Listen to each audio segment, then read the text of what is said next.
makes my day go faster for answering questions. But I'm also responsible for this thing. It's called City Pulse. And here's what I have learned working with this over the last few years. Best way for me to describe to you what it does is really just to let you see it in action. So let me introduce you to City Pulse. Now up here on 104, our amazing building. Sometimes we're literally above the clouds. And City Pulse can show us New York in ways maybe you've never seen. Now, New York of the past has evolved and it's changed. And City Pulse can show us the city at any hour of the day. Every corner of the map, so we're going to use it to take a look at more stories about New York. Let's do this though. Let's make sure you know where you are in New York. This place can be confusing, so where the heck are you? All right, so let's see. We are, One World Observatory, and obviously that's a One World Trade Center. So I got a map right here. That map is Manhattan from Central Park down. Big blue dot glowing down there at the bottom, that's us. That's One World Trade, right? So we are way downtown in Manhattan. That's a word we like using in Manhattan, downtown. Downtown and uptown. You know what we don't like saying? North and south. Now I realize there's a big S right there on the board. Ignore it. You're facing downtown. I'm facing uptown. Never look for a southbound subway train. It's never going to show up because it doesn't exist. There's a good tip for you right there, right? So we're way downtown Manhattan. Okay, common mistake. People will show up to Manhattan. They'll assume that Manhattan is New York City. That's all there is to it. Nothing else to it. Yeah, that's not correct. Manhattan is the smallest of the 5 parts that make up the city. We call them boroughs, right? We can see them all from up here, so let's make sure we know where we are. So we're in Manhattan. To find another borough, you just look behind you. Way over the water. There's a big island over there on the other side. And you know what? It doesn't look like New York City. There's no skyscrapers on it. It's a bunch of trees, some hills. That's New York City. That's Staten Island. Staten Island is twice the size of Manhattan. It's only got a third of the people. It's very residential out there. It's very different than the rest of the city. Let's see if I can explain. If you're walking around in Manhattan, every time you go around a corner, you might be like, oh, there's another shop. Oh, there's another restaurant. Out in Staten Island, you go around a corner, you're like, oh, I think I'm in somebody's front yard. It's very different out there. Nothing wrong with it, just different. Big bridge out here to the left. It's the Verrazano Narrows Bridge. That bridge is 60 feet longer than the Golden Gate Bridge. It's big. Bridge is 2 islands. Staten Island with a bigger island over here. Everything out there, that's Long Island. On Long Island are 2 boroughs of New York, Brooklyn and Queens. Brooklyn, that's where the cool people live. They live in Brooklyn, right? That's where Williamsburg is. Coney Island is on the other side. The Beastie Boys were from Brooklyn. I'm old. I think that's cool. Brooklyn all by itself has the same population as Chicago. One of our 5 boroughs would be the 3rd largest city in the United States if it were its own city. Up that way, still on Long Island, above Brooklyn, Queens. Queens is where the uncool people live. That's where I live. We like it that way because we can afford living there. Keep Queens uncool, I beg of you, right? Queens, largest borough, most diverse borough. Got the 2 big airports, JFK, LaGuardia. You flew into one of those airports, you were in my borough for a little while. Okay, that's 4 boroughs. The boroughs I just mentioned, they're all on islands. The 5th one is not. It's on the mainland above Queens and Manhattan. Which one haven't I mentioned yet? Anybody know? It's called the Bronx. Yeah, there's a baseball team up there called the Yankees. Famously, call themselves the Bronx Bombers, don't they? There's a really good zoo up in the Bronx. What's it called? It's the Bronx Zoo. It's not a trick question. It's a good zoo. I spent my birthday there. I recommend the Bronx Zoo. 51 years ago, hip-hop originated in the Bronx. That's just important to know. That's history, right? So we got the 5 boroughs, Manhattan, Staten Island, Brooklyn, Queens, the Bronx. About 9 million people live in the 5 boroughs. That's a lot of people, 9 million. You might have noticed something, though. I haven't said a thing about anything over there to your right. What borough is that over there across the water? A lot of tall buildings over there. Correct, not a borough. That is a state. That is not New York. Yeah, thank you. Yeah, not New York City. Now, let me say this. Looks more like New York City than Staten Island over there, doesn't it? What are all those tall buildings doing over there? Well, here's a simple way I like to put it. See if this makes sense. New York City has a lot of money. New York City has a GDP equivalent to Canada's, right, on par with Italy's, right? So the 5 boroughs, they don't hold all that money in. It affects the people living around the city. What do we call that? The metropolitan area, yeah. We've got about 20 million people making their living here. 20 million. That's a lot of people. And now, you know where you are in the middle of that mass of humanity, right down there on the tip of Manhattan. So folks, that was just a really long-winded way for me to say, we're right there. But now hopefully when you're looking out the windows, you will know where you are looking. So hopefully that's helpful. All right, let's do this. Now City Pulse actually gives me lots of options to find stuff to talk about. Suddenly it became like a game show up here. Now what it's doing is it's actually giving me 10 categories I get to pick and choose from. And every one of these things is something that's important to New York and New Yorkers. Like there's our neighborhoods, there's stuff for the kids, and our parks. Money, very important in New York. I'm certain all of you have spent a bunch of it already today, haven't you? Right? The city of New York thanks you for your patronage, by the way. But let's do this. I'm going to make this a simple show. Let's do a downtown observatory view presentation. So we already learned you're facing downtown. Let's just talk about things you can see right in front of you. I'm not even going to make you turn your heads. All right. Now to do this, I'm actually going to go up here to history because here's another fact. If you're looking out the windows in front of you, you're looking at the most historic area of this city. Downtown Manhattan, where it all starts for New York City. About 400 years ago, the Dutch land, right down there, former a little place known as New Amsterdam, right? Gets it all started.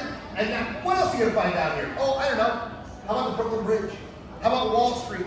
How about the World Trade Center? And how about over my left shoulder? There's a couple of islands out here. One of them's got a statue on it. Yeah, let's pull her up. Let's get a little more in depth with the Statue of Liberty. All right, real quick. There are two islands out there. The one on the left has the statue. The one on the right does not. The one on the right, that is Ellis Island, right? Now, it actually surprises me how many people come up here and they think the statue is on Ellis Island. Nope, statue's on Rhode Island. Ellis Island, that's where 12 million people came into this country through the 1890s and 1950s. And get this, you had a 98% chance of being accepted into the country if you came through Ellis Island. Pretty crazy stuff, right? But the statue, she's got her own history. Now, this is common knowledge. She's a gift from who? Who gave it to us?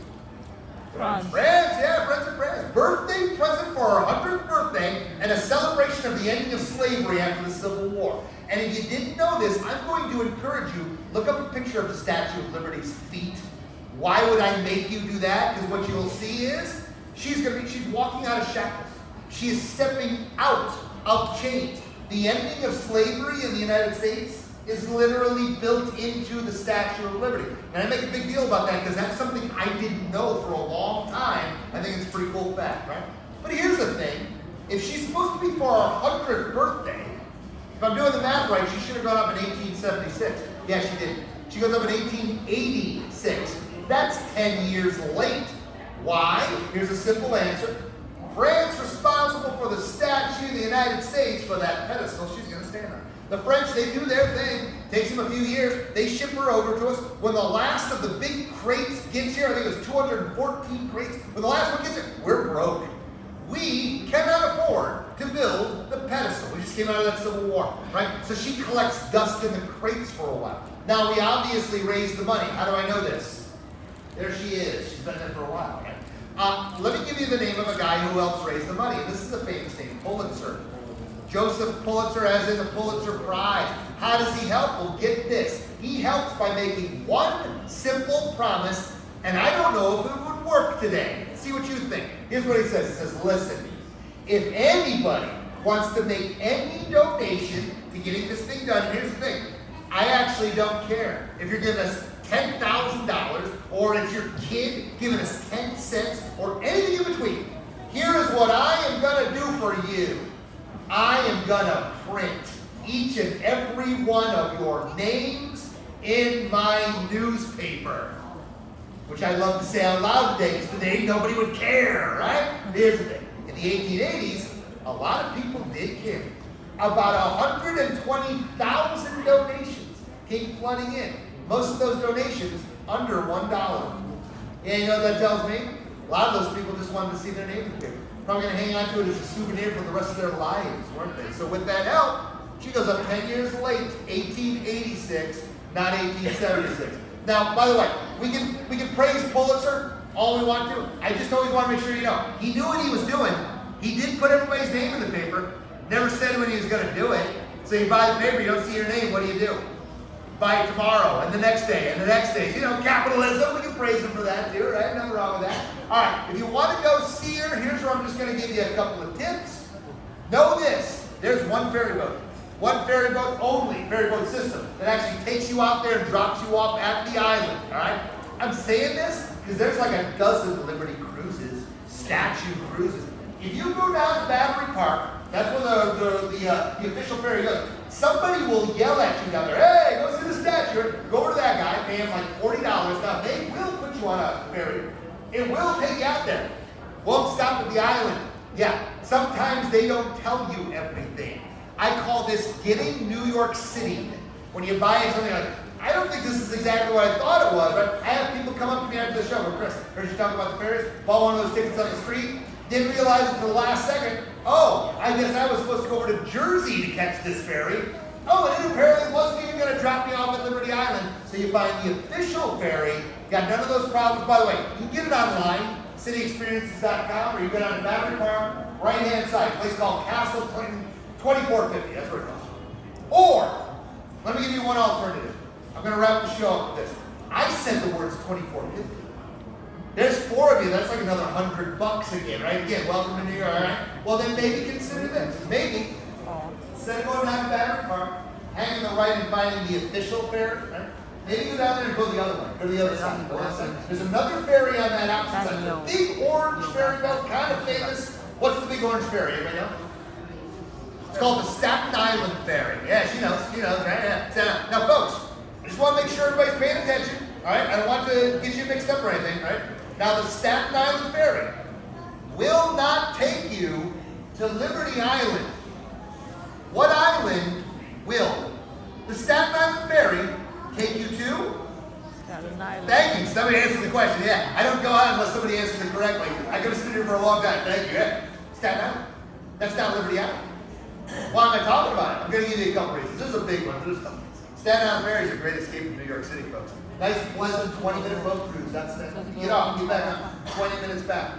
Some of the cheapest snacks and beer I have ever seen in the city are available at that terminal before you get on that boat. That's important, isn't it? Now, while you're out there, you're going to get close enough to get some nice pictures of the statue. Interesting views of Ellis Island.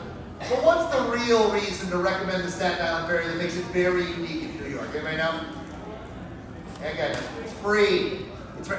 Did you hear that word? Free. How many free things are there in New York? Was it free to get up here? Was it? No. Go ride the Staten Island Ferry. Don't spend any money for an hour. That's really tough to do in this city. You know how I know? I live in this city. I experience it every day. You guys get to go home. I need to spend my money here. So there you go. Best advice you're going to get today, folks. Don't spend money in New York. You're welcome. I'm doing my job. All right. So lots of things to do in this city. Lots of history here. Let me give you the one thing, though, that makes New York better than every place else. This is obvious. I know it is. I know it is. People in New York. Remember, 20 million of us living all around the metropolitan area, and now we're letting all the tourists back in. Here's the thing. If you're a tourist, not anymore. You're all honorary New Yorkers.